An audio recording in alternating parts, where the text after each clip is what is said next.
Hi friends, welcome to Sri Venkateswara banking coaching centre Nandyal. So ఈరోజు మనము SI ఎగ్జామ్స్కి సంబంధించి రీజనింగ్ టాపిక్. సో ఎస్ఐ ఎగ్జామ్లో మనకు వచ్చేసి ప్రిలిమ్స్ అండ్ మెయిన్స్ ఉంటాయి. So prelims and mains. So ఈ ప్రిలిమ్స్ అండ్ మెయిన్స్లో ముఖ్యంగా మీకు పేపర్ 1లో రెండు ఉంటాయి, arithmetic and reasoning or mental ability. Paper 1లో మీకు వచ్చేసి దీంట్లో రెండు కలిపి 100 క్వశ్చన్స్ ఉంటాయి. సో మెయిన్స్లో నథింగ్ బట్ పేపర్ 3 అంటారు. పేపర్ 3, సో దీనిలో వచ్చేసి మీకు ఇవి రెండు కలిపి 200 క్వశ్చన్స్ ఉంటాయి. సో 100 క్వశ్చన్స్ ప్రిలిమ్స్లో ఉంటాయి. తర్వాత మెయిన్స్లో వచ్చేసి 200 క్వశ్చన్స్ ఉంటాయి. Syllabus same. ఓకే, సో నా ఇప్పుడు మేము సిలబస్ చూస్తే, సో ఇక్కడ వచ్చేసి మేము ఇప్పుడు ఓన్లీ రీజనింగ్ టాపిక్సే డిస్కస్ చేస్తున్నాం. అర్థమెటిక్ కాదు, ఓన్లీ రీజనింగ్ టాపిక్సే. సో ఇప్పుడు రీజనింగ్ సిలబస్ వచ్చేసి ముఖ్యంగా 3 భాగాలుగా డివైడ్ చేస్తాం. సో ఒకటి వచ్చేసి వర్బల్ రీజనింగ్, నెక్స్ట్ వచ్చేసి అనాలిటికల్ రీజనింగ్, నెక్స్ట్ వచ్చేసి నాన్ వర్బల్ రీజనింగ్. సో ఈ సిలబస్ని ముఖ్యంగా 3 భాగాలుగా విభజిస్తాము. దీంట్లో వచ్చేసి verbal reasoning, analytical reasoning, non verbal reasoning. So verbal రీజనింగ్లో మనకేమొస్తాయి, ముఖ్యంగా మనకు వచ్చేది దీంట్లో రక్త సంబంధాలు అంటే బ్లడ్ రిలేషన్స్, నెక్స్ట్ దిశానిర్దేశ సూత్రాలు అంటే డిస్టెన్స్ అండ్ డైరెక్షన్స్, నెక్స్ట్ కొన్ని మనం ఇంగ్లీష్లోనే పలుకోవాల్సిందే, తెలుగులో అన్నీ ఉండవు. So alphabet test, series. So సిరీస్లో వచ్చేసి మనకు ఆల్ఫాబెట్ ఉంటుంది, నంబర్స్ ఉంటాయి, ఇవి రెండు కలిపి ఉంటాయి, దాన్ని ఆల్ఫా న్యూమరిక్ అంటారు. సో ఇవి కొన్ని టాపిక్స్, దీనికి సంబంధించిన కొన్ని టాపిక్స్ చెప్తున్నాను. ఓకే, సో సిరీస్ ఉంటుంది, ఆల్ఫాబెట్ టెస్ట్ ఉంటుంది, అండ్ మీకు వచ్చేసి దీంట్లో వచ్చేసి డైస్ ఉంటుంది, పాచికలు.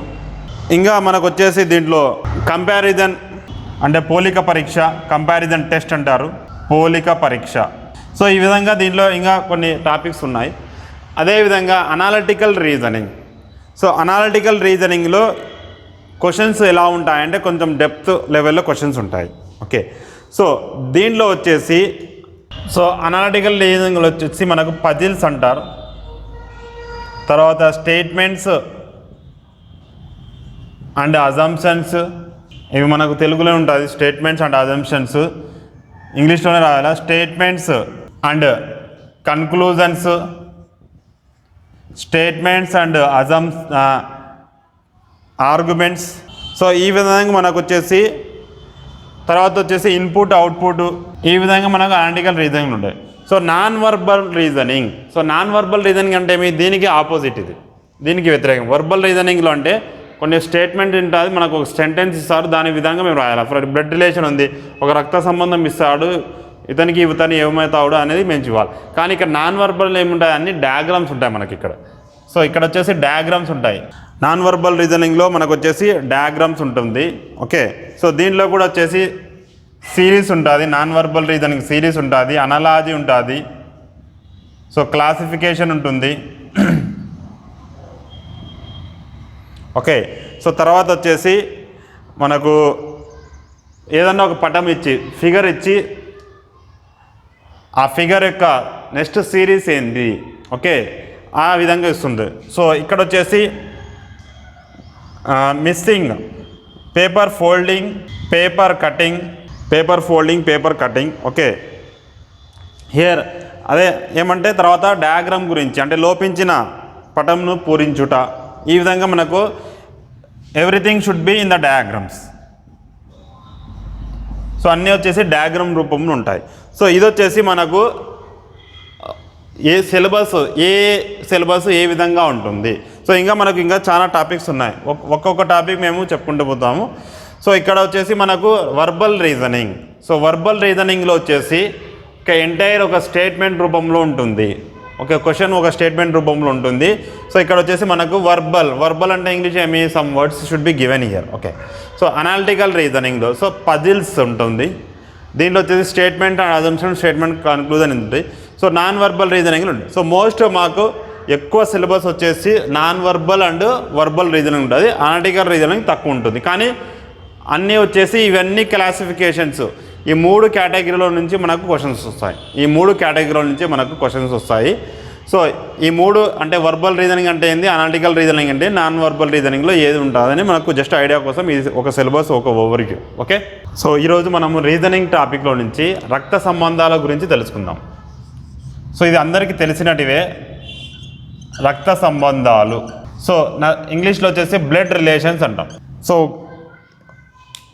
రీజనింగ్లో టాపిక్స్ వచ్చేసి కొన్ని టాపిక్స్ వచ్చేసి ఏ కాంపిటేటివ్ ఎగ్జామ్ ఉన్న టాపిక్స్ కంపల్సరీ క్వశ్చన్స్ ఉంటాయి.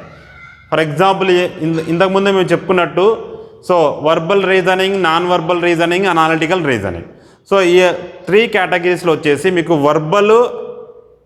ప్రతి కాంపిటేటివ్ ఎగ్జామ్లో వర్బల్ రీజనింగ్ నుంచి క్వశ్చన్స్ ఉంటాయి, కంపల్సరీ ఉంటాయి.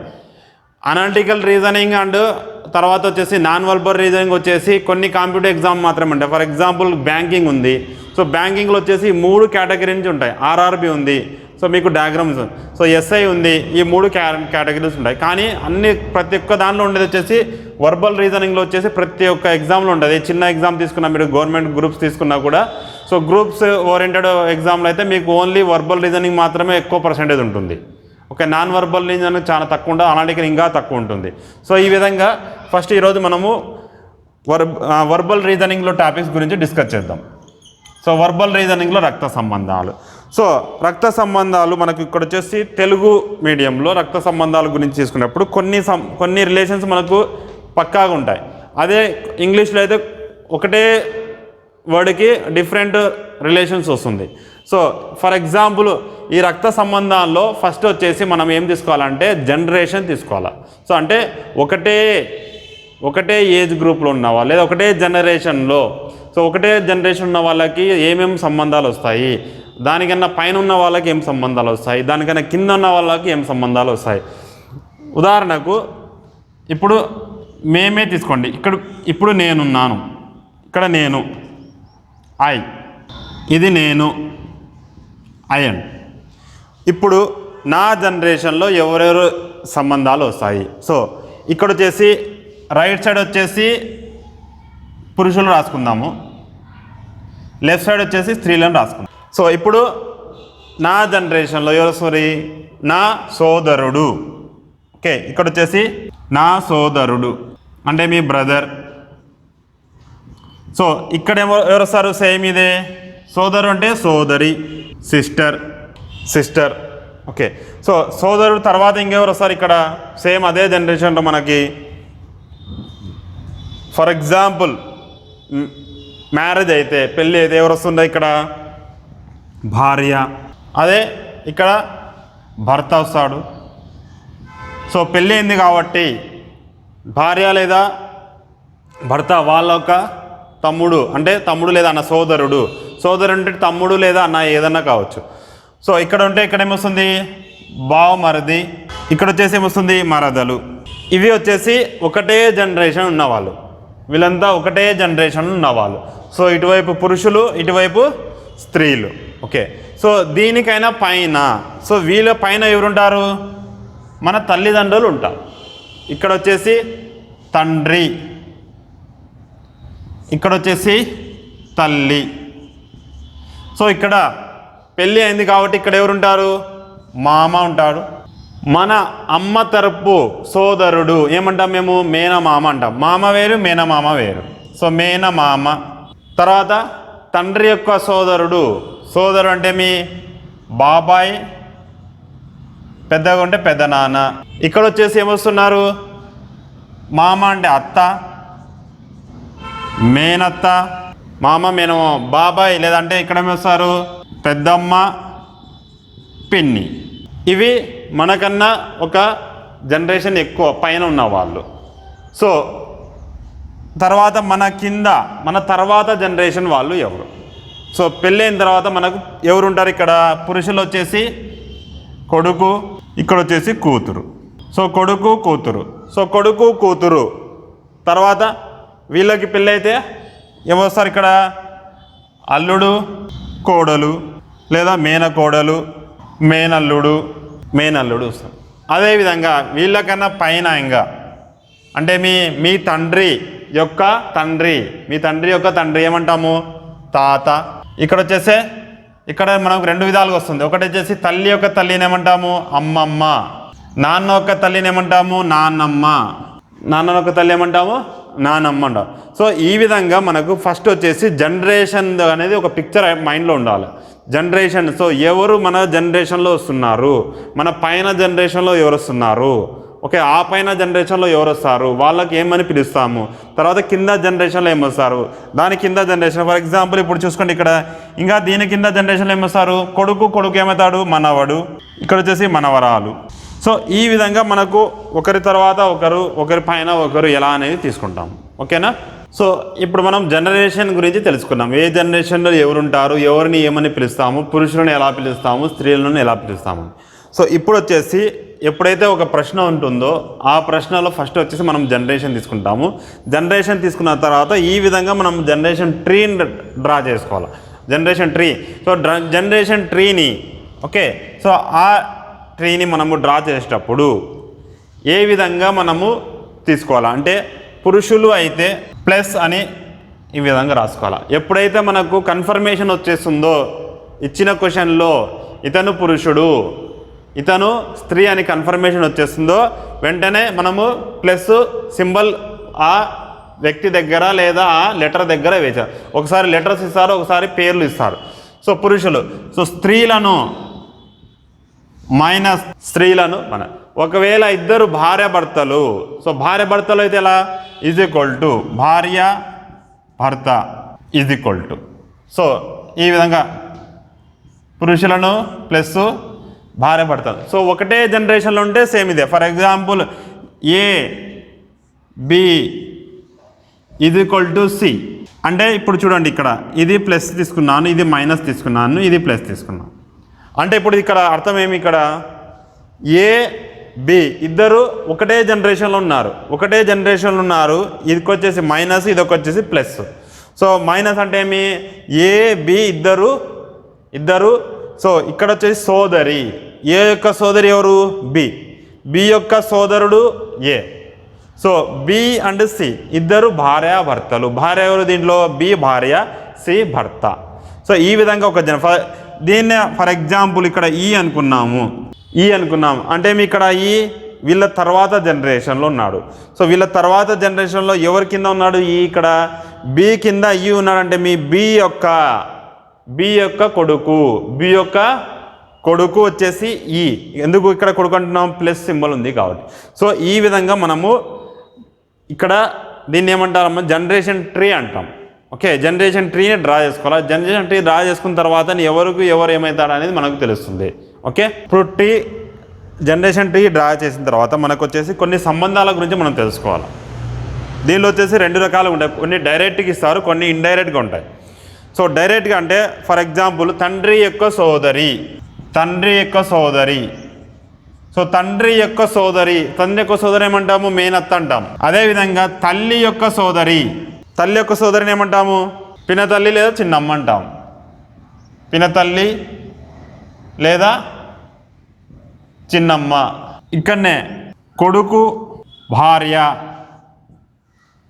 ఏమవుతుంది? కోడలు. అదేవిధంగా కూతురు భర్త, అల్లుడు.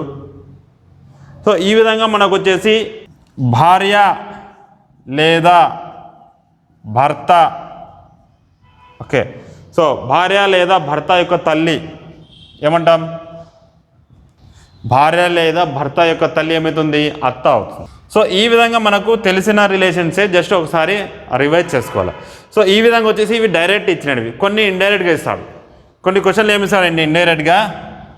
తండ్రి కాదు, ఏ బి యొక్క తండ్రి కాదు. సో తండ్రి కాదు అంటే ఏమి? ఏ బి యొక్క తండ్రి కాదు అంటాడు. తండ్రి కాదంటే మీ తల్లి అని. సో తల్లి. అదేవిధంగా తల్లి కాదు అంటే మీ తండ్రి అని. సోదరుడు కాదు, సోదరి కాదు. సో కాదు అంటే నెక్స్ట్ వేరేది ఏముందో అది తీసుకోవాలి. ఈ విధంగా మనకు వచ్చేసి కొన్ని నెగటివ్ ఉంటాయి, అంటే ఇండైరెక్ట్గా ఇస్తాడు కొన్ని. ఈ విధంగా దీంట్లో మనము వీళ్ళని తీసుకోవాలా. సో రిలేషన్స్ ఏ విధంగా అనేది ఎవరికి ఏం రిలేషన్ అవుతారు. ఓకే, సో ఈ విధంగా మనము తీసుకోవాలా. సో ఇప్పుడు మనం దీంట్లో కొన్ని రకాల మోడల్స్ ఉన్నాయి. ఫస్ట్ ఒక మోడల్లో వెళ్దాం, మోడల్ 1. సో దీనిలో వచ్చేసి నేరుగా సంబంధం అడుగుతారు ఇక్కడ. సో ఇక్కడ వచ్చేసి నేరుగా సంబంధం. సో ఇక్కడ ఒక స్టేట్మెంట్ ప్రశ్న ఇలా ఉంటుంది. సో మీకు వచ్చేసి తెలుగు మీడియంలో, ఇంగ్లీష్ మీడియంలో రక్త సంబంధాల గురించి చూస్తే ఇంగ్లీష్ మీడియంలో కొద్దిగా వివరణ ఉండదు, తెలుగు మీడియంలో కొద్దిగా వివరణ ఉంటుంది. ఎలా అంటే ఇంగ్లీష్ మీడియంలో సిస్టర్ ఇన్ లా అంటారు, అదే తెలుగు మీడియంలో ఏమవుతుంది వదిన లేదా మరదలు అనేది క్లియర్గా ఉంటుంది. ఇక్కడ వచ్చేసి మనకు ఇంగ్లీష్ మీడియం అట్లా ఉండదు.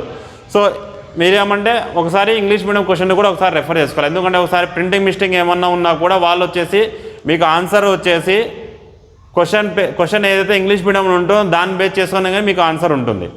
తెలుగు మీడియం బేస్ చేసుకుని తెలుగు మీడియం ఇలా మిస్టేక్ ఉన్నా మనకు తీసుకోరు. కాబట్టి మీరు ఒకసారి క్వశ్చన్ చెప్పడం ఒకసారి ఇంగ్లీష్ మీడియం క్వశ్చన్ చూస్తే కూడా మనకు మంచిది. సో ఇప్పుడు చూద్దాం ఇది. సో ఏబీలు సోదరులు. ఓకే, ఏబీలు సోదరులు, ఇద్దరు సోదరులే. యో యొక్క కుమారుడు సి, బి యొక్క తల్లి డి. యో యొక్క సోదరి ఈ, సి యొక్క సోదరుడు ఎఫ్. ఎఫ్ నాకు ఈ ఏ మగును. సరే, ఫస్ట్ ఇప్పుడు మనం వచ్చేసి ఏం చేయాలా, జనరేషన్ ట్రీ వేసుకోవాలి. సో ఫస్ట్ ఏబీలు సోదరులు. సో ఏ బి ఇద్దరు సోదరులు. సో ఇద్దరు సోదరులు అంటే ఒకటే జనరేషన్లో ఉంటారు, ప్లస్ ఇద్దరికి సోదరులు అంటే ప్లస్ సోదరులు. ఓకే, నౌ ఏ యొక్క కుమారుడు సి. ఏ యొక్క కుమారుడు ఎవరు? ఏ యొక్క కుమారుడు సి. సి ఇది కూడా ప్లస్. ఏ యొక్క కుమారుడు సి. తర్వాత బి యొక్క తల్లి డి. బి యొక్క తల్లి అంటే పైన జనరేషన్లో ఉంటుంది మనకి. బి యొక్క తల్లి డి మైనస్ బి యొక్క తల్లి. ఏ యొక్క సోదరి ఈ. ఏ యొక్క సోదరి అంటే సోదరుడు సోదరి ఈ. ఈ సి యొక్క సోదరుడు ఎఫ్. సి యొక్క సోదరుడు ఎఫ్.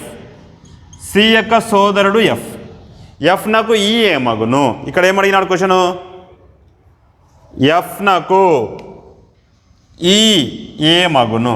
సో ఫస్ట్ మీరు ఆన్సర్ రాసేటప్పుడు వీళ్ళు ఏ జనరేషన్లో ఉన్నాడు, అడిగిన ఇద్దరు ఏ జనరేషన్లో ఉన్నారో అది చూడాలి. సో అడిగిన ఇద్దరు ఏ జనరేషన్ ఉన్నారు, ఈ వచ్చేసి ఒక జనరేషన్లో ఉంది, ఎఫ్ వచ్చేసి అంటే ఒక జనరేషన్ గ్యాప్ ఉంది వీళ్ళకి. సో ఈ ఇక్కడ వచ్చేసి ఒక జనరేషన్ గ్యాప్ ఉంది. సో తర్వాత వచ్చేసి మీరు సింబల్స్ చూసుకోవాలి. ఎఫ్ నాకు ఈ ఏ మగును. ఎఫ్ నాకు ఈ ఏ మగను. సో ఏమవుతుంది ఎఫ్ ఎవరు ఇక్కడ, ఏ యొక్క కుమారుడు సి, సి యొక్క సోదరుడు ఎఫ్. ఓకే, సి యొక్క సోదరుడు ఎఫ్ అంటే మీ ఎఫ్ వచ్చేసి ఎవరు, ఎఫ్ ఎవరు, ఎఫ్ వచ్చేసి ఏ యొక్క కుమారుడు ఎఫ్. ఎందుకు ఇక్కడ ఇద్దరు సోదరులు. సో ఏ యొక్క కుమారుడు కూడా ఎఫ్ఏ కాబట్టి సో ఇక్కడ ఏమైంది, ఇక్కడ ఏ యొక్క సోదరి ఈ. సో తండ్రి సోదరిని ఏమంటాము, మేనత్త. సో ఇక్కడ వచ్చేసి ఆన్సర్ వచ్చేసి మనకు మేనత్త. ఆన్సర్ వచ్చేసి మేనత్త. ఓకే, సో ఇంకొక ప్రశ్న, ఏ అండ్ బిలు సోదరులు. ఏ యొక్క తల్లి సి, సి యొక్క తండ్రి డి, డి యొక్క కుమారుడు ఈ, సి యొక్క కూతురు ఎఫ్. ఏ యొక్క సోదరి జి అయినా జి నాకు ఈ ఏ మగును. ఇప్పుడు మనం ఫస్ట్ ఇచ్చిన ప్రకారం తీసుకుంటే ఏ బిలు సోదరులు. సో ఏ బి సోదరులు మీన్ ఒకటే జనరేషన్, అదే జనరేషన్లో ఉంటారు వీళ్ళు. ఏ బిలు సోదరులు. ఏ యొక్క తల్లి సి.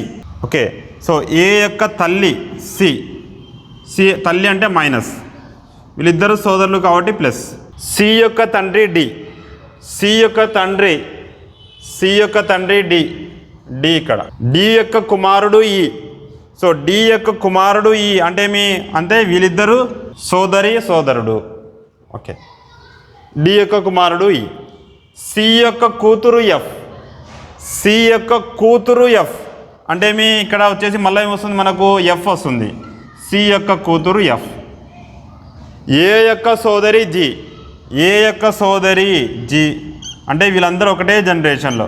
సో ఏ యొక్క సోదరి అంటే జీ అయినా జీనకు ఈ ఏమగును. సో జీనకు ఈ ఏమగును, ఇక్కడ ఈ రిలేషన్ జీనకు ఈ ఏమగును. సో ఫస్ట్ మనం చూడాల్సింది ఏమి, ఇక్కడ వీళ్ళిద్దరు ఏ జనరేషన్లో ఉన్నారు. సో ఒక జనరేషన్ గ్యాప్లో ఉన్నారు. సో ఒక జనరేషన్ గ్యాప్లో ఉన్నారు. సో వీళ్ళిద్దరు ఈ యొక్క జనరేషన్. సి జీ ఏం రిలేషన్, ఇక్కడ సి తల్లి వచ్చేసి జీ యొక్క తల్లి సి యొక్క సోదరుడు ఈ సి యొక్క అంటే ఇక్కడ మనం ఓకే తల్లి సోదరుడు. ఓకే, సో తల్లి సోదరుడు ఏమంటాము, మేనమామ అంటాం. తల్లి యొక్క సోదరుడు ఏమంటాం. సో మనం ఎప్పుడైతే ప్రశ్న తీసుకుంటామో ప్రశ్న ఇచ్చిన తర్వాత జనరేషన్లో వేసుకోవాలి. సో జనరేషన్లో వేసేటప్పుడు మీరు గమనించాల్సింది ఏమిటి, ఇక్కడ ఎప్పుడైతే ఇక్కడ క్లియర్గా సో సోదరి సోదరుడు తండ్రి తల్లి సో మనకు సింబల్ అంటే ప్లస్సా మైనసా తెలిసినప్పుడు వెంటనే ప్లస్ మైనస్ వేసే ప్లస్ మైనస్ మనం రాసుకోవాలి. సో రాసుకున్న తర్వాత అడిగిన ప్రశ్నలో ఇద్దరు వ్యక్తులు ఏ జనరేషన్లో ఉన్నారు, సేమ్ జనరేషన్లో ఉన్నారా, వాళ్ళకి ఏమైనా జనరేషన్ గ్యాప్ ఉందా. సో జనరేషన్ గ్యాప్ ఉంది. సో జనరేషన్ గ్యాప్ తర్వాత ఇక్కడ ఉన్న జనరేషన్ వాళ్ళలో వీళ్ళకి ఏమైనా సంబంధం ఉందా అంటే మీ సికు జీకు ఏమైనా సంబంధం ఉందా ఫస్ట్ అది చూడాలి. సో సికు జీకు ఏం సంబంధం ఉంది, ఇక్కడ సి యొక్క తల్లి జీ యొక్క తల్లి ఎవరు సి. సో సి అండ్ ఈ ఎవరు, ఇక్కడ ఇద్దరు సోదరి సోదరుడు. సో తల్లి యొక్క సోదరుడు ఏమంటాము, మేనమామ అంటాం. సో ఇదే మోడల్లో ఇది చివరి ప్రశ్న మనకు. ఏ అండ్ బిలు సోదరులు. సో ఫస్ట్ ఏ బి ఇద్దరు సోదరులు, సి అండ్ డీలు సోదరిమణులు. సో సి అండ్ డి సోదరిమణులు. సో వాళ్ళు ఎక్కడున్నారో మనకు తెలియదు.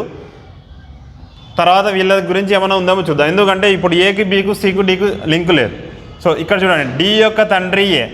సో డి యొక్క తండ్రి ఏ. సో డి యొక్క తండ్రి ఏ. బి యొక్క సోదరి ఈ. బి యొక్క సోదరి ఈ. జి యొక్క కూతురు సి. సో సి ఎక్కడ ఉంది మనకు, సి ఇక్కడ లేదు. తర్వాత చూద్దాం మళ్ళీ. బి యొక్క తల్లి ఎఫ్. సో బి యొక్క తల్లి ఎఫ్